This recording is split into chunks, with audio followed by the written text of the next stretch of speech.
We're taking a serious hit with Airbnbs. Airbnbs are taking over this whole neighborhood.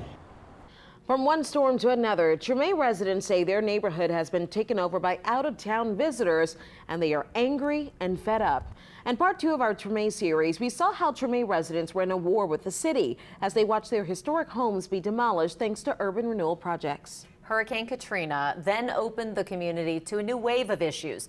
Now there was a renewed interest in the city's historic neighborhoods, and Treme was a prime target for newcomers and investors. In the final installment of my series, we explore how short-term rentals led to a final wave of displacement for those living in Treme, thanks to a lack of affordable housing.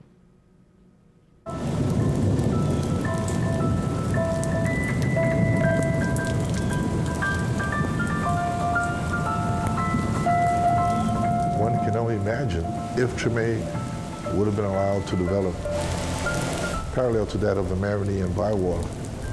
Just think of what could have happened for the folk who lived it back then. Maybe they would still be here. Maybe they would be in business. Maybe their sons and daughters and grandkids might not be in jail for a rock or a joint. One can only imagine.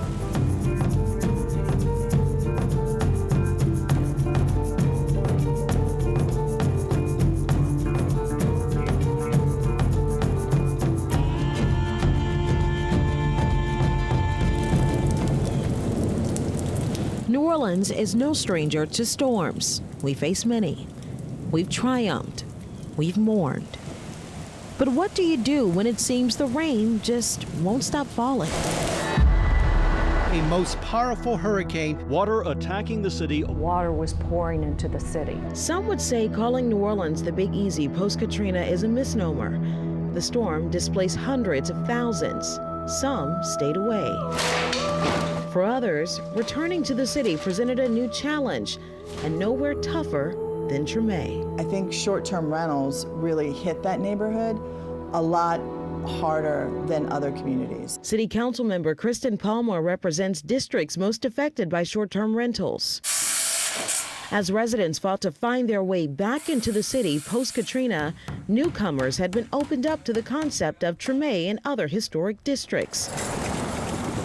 There was now a growing interest to live closer to the city center, attracting new residents and new investment opportunities. Short-term rentals not to blame for the entirety of the ills of everything, but when you look at the percentage in a neighborhood, in a small neighborhood, you're literally taking units off the marketplace. And so in Treme, it definitely was impacted by a couple thousand units taken off the market. In 2015, there were a little over 1,900 Airbnbs across the city. As of December of 2018, the number has jumped to more than 6,500. In Treme, there are almost 400 Airbnb properties, some owned by investors not living in New Orleans.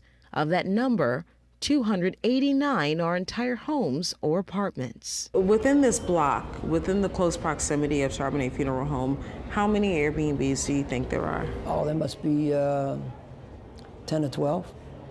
Just within the block? Just within the block, across the street. And everybody was saying what about 10 years ago, oh, people come in, they're going to gentrify it, and et cetera, et cetera. Well, guess what? The gentrifiers have been gentrified. Big money done rolled in. Yeah. So that's the difference now. With the neighborhood now becoming more attractive to visitors and investors, Treme residents are seeing an increase in property values, leading to higher property taxes and higher rent. For John Boutte, the higher cost of living in Treme post-Katrina discouraged him from returning to the neighborhood. He now lives in Lacombe, some 45 miles outside of New Orleans. I didn't want to pay that much money for the houses which I grew up around, and I knew the real value of those. We're in danger of losing its identity as the oldest black subdivision in the United States. The makeup of Treme has shifted dramatically. In 2000, Treme was 92.4% black and 4.9% white.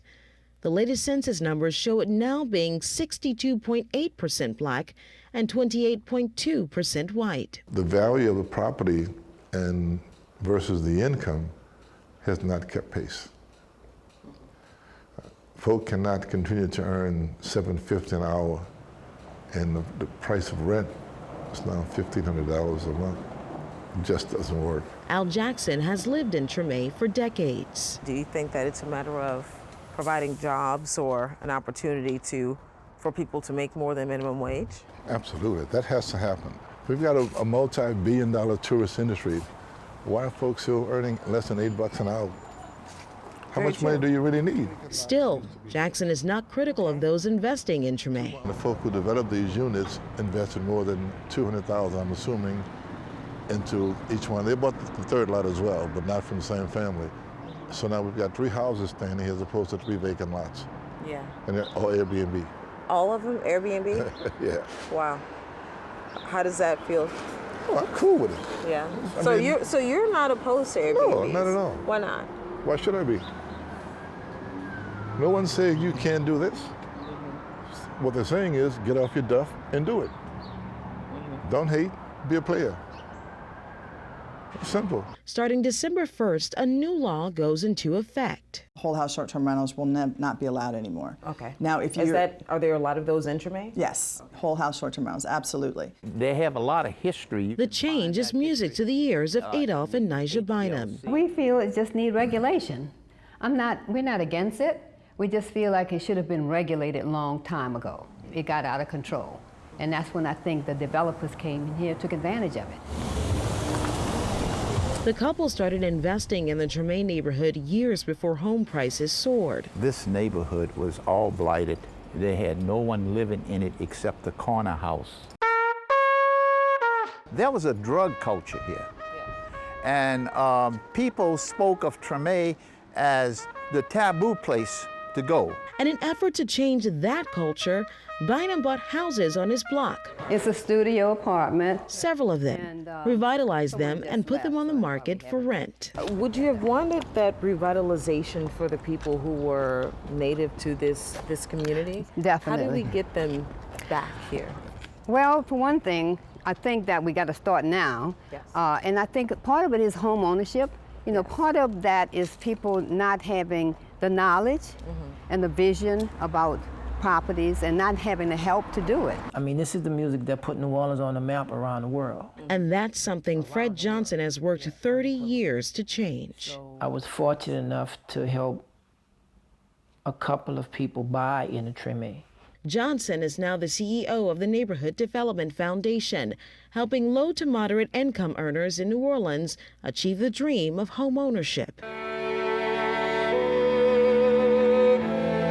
Because you lived there 40 years and paid rent 40 years, that don't mean you own it. He says skyrocketing rent left those living in Treme powerless. Because it's like this locomotive is just running over them. And it's called economics.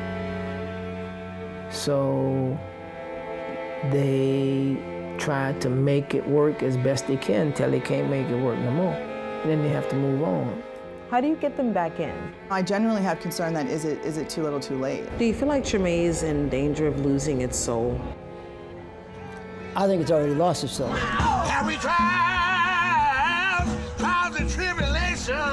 If the soul of Treme is lost, then the fight to keep the culture born here goes on. As a dirge, a D-R-G-E, it's a funeral procession. Al Jackson keeps the flame burning in the Petite Jazz Museum. The museum is my small contribution to the culture, to hope that the culture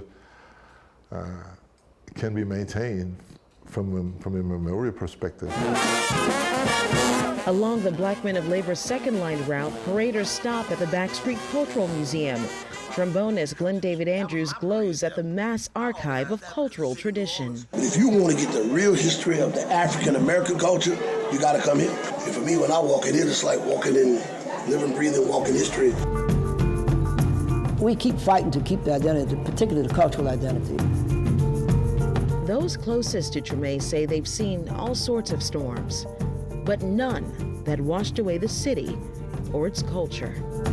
We're still here, we're still playing music, and it's not going to ever go away. Not completely, that's for sure.